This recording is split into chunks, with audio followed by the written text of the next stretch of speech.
Hello नमस्कार दोस्तों, मैं चंदन और आप सभी का स्वागत करता हूं आपके अपने चैनल तूफान स्टडी मिल पे।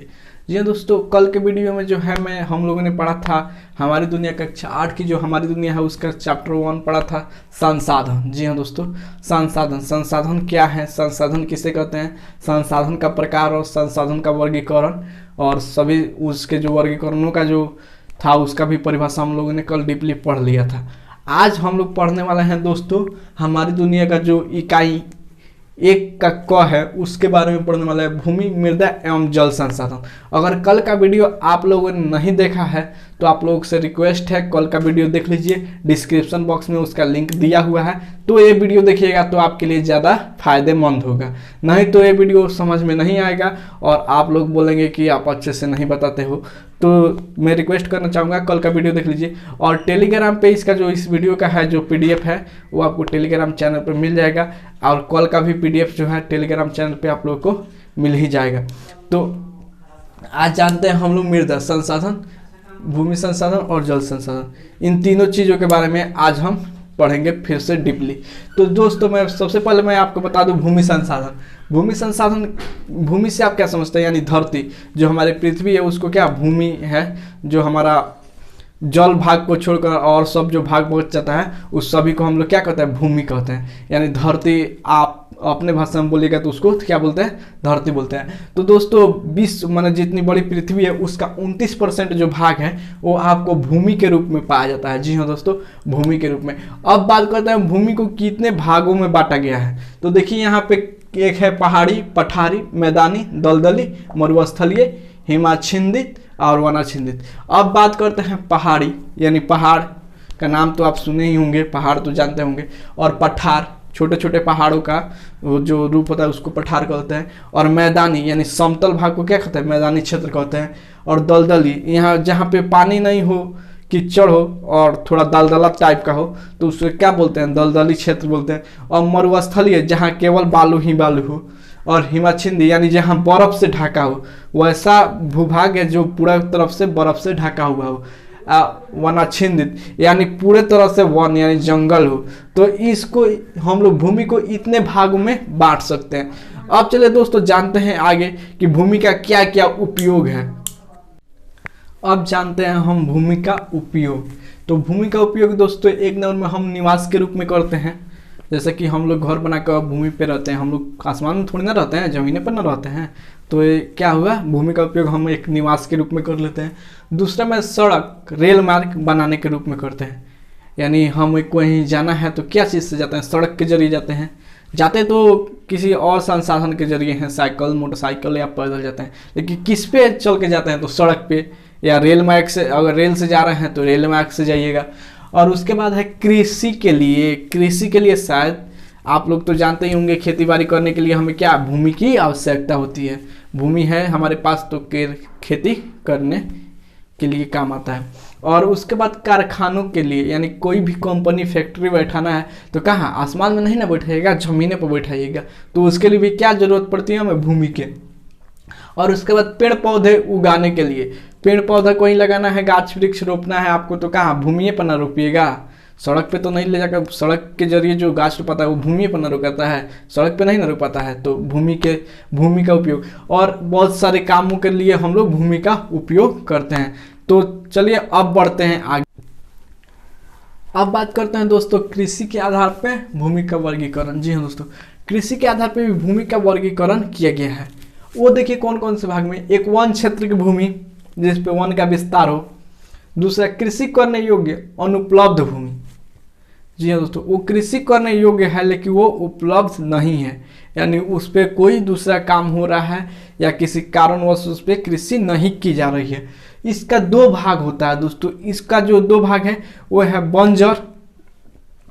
बंजर या व्यर्थ भूमि। जी हाँ दोस्तों, इसका 2 भाग है, एक है बंजर या व्यर्थ भूमि और दूसरा है सड़क, मकान या रेल मार्ग में लगी हुई भूमि। जी हाँ दोस्तों, जो कि है कृषि योग्य है लेकिन उसको क्या किया गया, सड़क उस पर बना दिया गया है या मकान बनाकर। जैसे हमने कुछ देर पहले ही आपको बताया कि अगर मान लीजिए जनसंख्या अधिक बढ़ गया, आपके पास कुछ ज़मीन है जिस पे आप खेती करते हैं, आपके घर का जनसंख्या अधिक बढ़ गया तो उस कृषि योग्य भूमि पर क्या करेंगे, आप घर बना। दोस्तों दूसरी होती है तीसरी जो होती है प्रतिभूमि होती है। यानी प्रतिभूमि में क्या होता है दोस्तों, उस पर 1 वर्ष या 1 वर्ष से कम, जी हाँ दोस्तों, उसमें 2 प्रकार की भूमि होती है, प्रतिभूमि भी 2 प्रकार की होती है। अब कौन कौन सी होती है, एक होती है चालू प्रतिभूमि जिसपे 1 वर्ष या 1 वर्ष से कम समय, जी हाँ दोस्तों, 1 वर्ष या 1 वर्ष से कम समय उस पर कृषि नहीं की गई है, यानी ज़्यादा से ज़्यादा 1 वर्ष या 1 वर्ष से कम समय तक उस पर कृषि नहीं की गई, वो चालू प्रति यानी कृषि करके छोड़ दिया गया है 1 वर्ष से पहले, ठीक है। तो क्या हो गई चालू प्रतिभूमि। अब दूसरा जो होता है दोस्तों आपको होता है कि अन्य प्रतिभूमि। अन्य प्रतिभूमि क्या होती है दोस्तों, इसमें जो होता है ना दोस्तों, आपको 1 वर्ष से अधिक, जी हाँ दोस्तों, 1 वर्ष से अधिक तथा 5 वर्ष के बीच, यानी 1 वर्ष से अधिक जो भूमि पे कृषि नहीं की गई है, अधिकतम से अधिकतम 5 वर्ष, तो इसको क्या करते हैं, जो है प्रतिभूमि का दूसरा रूप कहते हैं, इसको बोलते हैं हम कि अन्य प्रतिभूमि। इसको क्या बोलते हैं, अन्य प्रतिभूमि भी इसको कहते हैं। अब बात करते हैं अगली, जो कि है अन्य कृषि योग्य भूमि। जी हाँ दोस्तों, अन्य कृषि योग्य भूमि भी 2 प्रकार की होती है, ठीक है। अन्य कृषि योग्य भूमि कितने प्रकार की होती है, 2 प्रकार की होती है। अब वो कौन कौन सी होती है दोस्तों, एक होती है अस्थायी चारागाह भूमि। जी हाँ दोस्तों, अस्थायी चारागाह भूमि। जी हाँ दोस्तों, अस्थायी चारागाह भूमि के मतलब है कि उसको हमेशा के लिए उस चारागाह बना दिया गया है, उस पर जो फील्ड है, हम लोग के यहाँ फील्ड या मैदान बोलते हैं उसको, वो छोड़ दिया गया है, उस पर गाय भैंस चले, बकरी उकरी सब चलेगा, यानी चारागाह के लिए उसको छोड़ दिया गया है।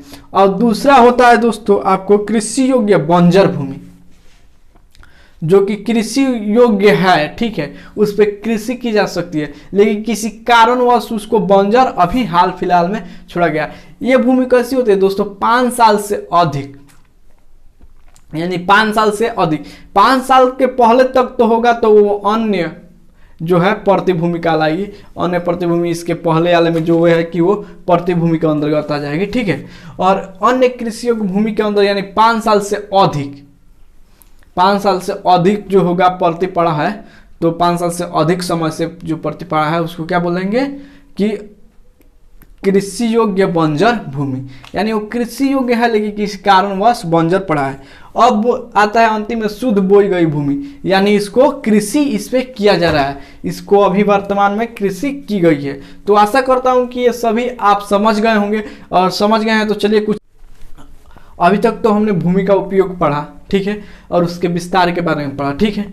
अब बात करते हैं भूमि संरक्षण क्यों आवश्यक है। जी हाँ दोस्तों, भूमि संरक्षण क्यों आवश्यक है, भूमि की संरक्षण करने की हमें क्या जरूरत है। तो दोस्तों मैं बताना चाहूँगा, बढ़ती हुई जनसंख्या, ठीक है, 1 नंबर पे तो आपको ये हो गया, अगर मृदा बचेगा, अगर मिट्टी बचेगी तो आप लोग क्या घर बनाकर आपकी जो जनसंख्या है, आने वाली पीढ़ी है, वो रह सकती है। उसके बाद जो जनसंख्या बढ़ रही है उसके लिए भोजन भी तो चाहिए, इसलिए हमें भूमि की आवश्यकता है, क्योंकि कृषि करने के लिए, और कृषि करने के लिए चाहिए। और उसके बाद जो है दोस्तों आपको उद्योग भी तो लगाना है, वो जो बढ़ती जनसंख्या है उसको रोजगार के लिए उद्योग भी लगाना है, तो उद्योग लगाने के लिए भी हमें क्या चाहिए, भूमि की आवश्यकता पड़ती है। तो इसलिए हम कह सकते हैं कि हमें भूमि संरक्षण की अति आवश्यकता है। अब बात आती है दोस्तों हम भूमि संरक्षण करें कैसे। तो भूमि संरक्षण के बारे में दोस्तों मैं एक बात आपको बता दूं कि जो भूमि संरक्षण होता है वो, आप भूमि संरक्षण से आप क्या समझते हैं या भूमि संरक्षण कैसे करें। तो भूमि संरक्षण आप कहेंगे कि मिट्टी को क्या हानि है भाई, मिट्टी से कैसे, एक ये आपके मन में भी सवाल आता होगा कि जो भूमि है उसको क्या हानि है, वो तो जहाँ है वहाँ है ही है, लेकिन है दोस्तों हानि। मान लीजिए जहाँ नदी बह रही है, तो नदी तेज धारा बहती है तो क्या करती है, अपने साथ कुछ मिट्टी को भी लेकर जाती है ना। जैसे आप देखिएगा कि बाढ़ के दिनों में सड़कें कट जाती हैं, पुल टूट जाते हैं, वो सब कहाँ जाते हैं, नदी में बह कर चले जाते हैं, समुद्र में चले जाएंगे।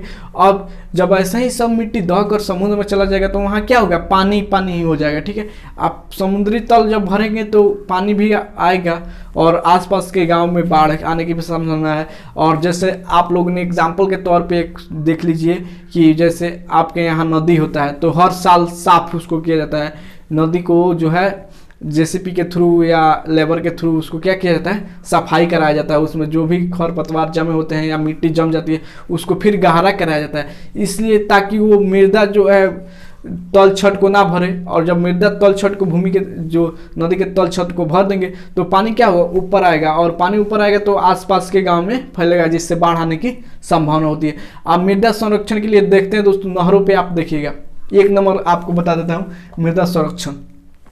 मृदा संरक्षण में दोस्तों देखते होइएगा, नहरों के जरिए गाछ लगाया जाता है। आखिर आप लोग सोचते होंगे कि ये ऑक्सीजन के लिए लगाया जाता है या पर्यावरण को शुद्ध करने के लिए, लेकिन इसका एक और मकसद है दोस्तों, वो तो है ही, जो आप लोग सोच रहे हैं वो तो है ही, लेकिन उसके साथ एक और मकसद है जो कि है भूमि संरक्षण। वो जो नदी के बांध होते हैं उसको कटने नहीं देगा, पेड़ पौधे के जो जड़ होते हैं उसको भूमि को पकड़े रखे रहते हैं, जिससे मृदा का क्षरण नहीं होता है और भूमि नहीं कटती है। अब दूसरा उपाय दोस्तों आपको ये आता है कि एक तो ये हो गया कि पेड़ पौधे लगाकर, दूसरा है दोस्तों आपको भूमि का नियोजित, जी हाँ दोस्तों, नियोजित यानी तकनीक से उपयोग करके। जैसे कि आजकल भूमि का जो है बचाव कैसे किया जाता है, 2 मंजिल 3 मंजिल या 4 मंजिल का घर बना के।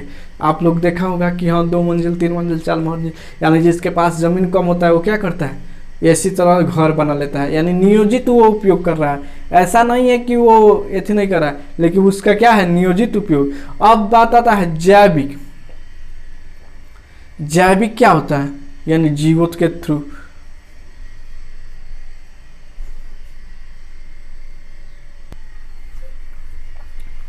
उसके बाद आता है जैविक कृषि पर बल देना, जी हाँ दोस्तों, यानी उर्वरक का प्रयोग कम करना, ठीक है, इसका साफ है थी है। और उसके बाद है मरुस्थलीय भूमि। मरुस्थलीय जो भूमि है, रेगिस्तान जो है, उसके सीमांतर यानी सीमा जहाँ से है वो स्टार्ट होते हैं, वहाँ पे वृक्षारोपण करना, ताकि वो और ज़्यादा ना फैले, और उस पर भी कृषि, जब चारों ओर से वृक्ष उस पर रोपा जाएंगे तो उस पर क्या होगा, कृषि करना आसानी, थोड़ा सा सहज होगा। और उसके बाद है पर्वतीय ढलानों पे, जी हाँ दोस्तों, पर्वतीय ढलानों पे क्या करना, वृक्षारोपण करना। और तटीय क्षेत्र में भी वृक्षारोपण करना। तटीय क्षेत्र का मतलब क्या हुआ, जैसे ये समुद्र है, मान लीजिए ये समुद्र है, ठीक है, और यहाँ से स्थल शुरू होगा, तो ये बीच वाला जो क्षेत्र है, ठीक है, इसको तटीय क्षेत्र बोलते हैं। इस पे क्या करना, वृक्ष का रोपण करना। जैसे कि मान लीजिए यहाँ से समुद्र का पानी आएगा, वृक्ष के यहाँ तक आएगा, तो ये वृक्ष के जड़ जो है वो मृदा को जो पकड़े रहेंगे उसको दबा कर, वो बहा कर अपने साथ नहीं ले जाएगा, और मृदा हमारी जो है यानी भूमि जो है हमारी बची की बची रह जाएगी, और बाढ़ से भी। तो दोस्तों आशा करता हूँ कि ये वीडियो आपको अच्छी लगी है तो प्लीज़ वीडियो को लाइक कर दें, और टेलीग्राम चैनल पे हमारे जाकर वहाँ से PDF आप ले लें, और आगे की जो क्लास है वो हम कल देखेंगे। फिर कल एक नए वीडियो के साथ आप लोगों से मिलते हैं। जय हिंद।